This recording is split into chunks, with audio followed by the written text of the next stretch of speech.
Sarah was excited to be house-sitting for her friends in Lake Tahoe. The house was beautiful, with a stunning view of the lake and the mountains. It was also on a large ranch with security fences and gates, so she felt very safe. One night, Sarah's husband was working late, so she was home alone. She was sitting in the living room, watching TV, when she heard a knock at the door. She got up and answered it, and she was surprised to see two young children standing there. The children were both about 10 years old, and they were both wearing black clothes and black hats.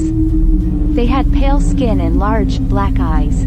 Sarah had never seen them before, but she felt a chill run down her spine when she looked at them. "Can we use your phone?" one of the children asked. "No," Sarah said.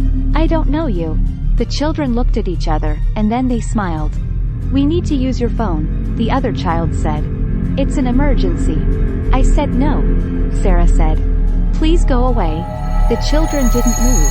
They just stared at Sarah with their big, black eyes. Sarah started to feel scared. She backed away from the door and slowly closed it. She locked it and then stood there for a moment, listening. She didn't hear anything, but she still felt uneasy. She went back to the living room and sat down on the couch. She tried to watch TV, but she couldn't concentrate. She kept thinking about the children and their black eyes. A few minutes later, Sarah heard a noise outside. She got up and went to the window. She looked out, but she couldn't see anything. It was dark outside, and the only light came from the moon. Sarah went back to the couch and tried to relax, but she couldn't shake the feeling that she was being watched. She kept glancing at the windows and doors, expecting to see the children again.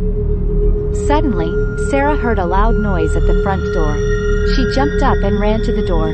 She looked through the peephole, but she didn't see anyone. Sarah hesitated for a moment, and then she unlocked the door and opened it. She looked out, but there was no one there. Sarah was about to close the door when she saw something move out of the corner of her eye.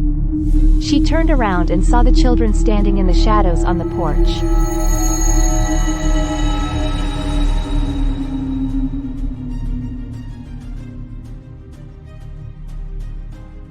Sarah screamed and slammed the door shut. She locked it and then ran to the back of the house. She called her husband on her phone, but he didn't answer. Sarah was terrified. She didn't know what to do. She ran to the kitchen and grabbed a knife. She hid behind the kitchen counter and waited. A few minutes later, Sarah heard the front door open.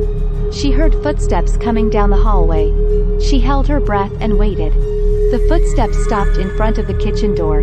Sarah could hear the person breathing heavily. The doorknob started to turn. Sarah closed her eyes and waited for the worst. But the door didn't open. Sarah opened her eyes and looked. The doorknob was still turning, but the door wasn't opening. Sarah slowly got up from behind the counter. She walked over to the door and put her hand on the doorknob.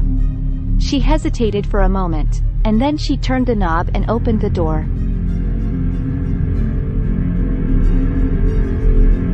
Sarah looked around the hallway. It was empty. Sarah closed the door and locked it. She went back to the living room and sat down on the couch.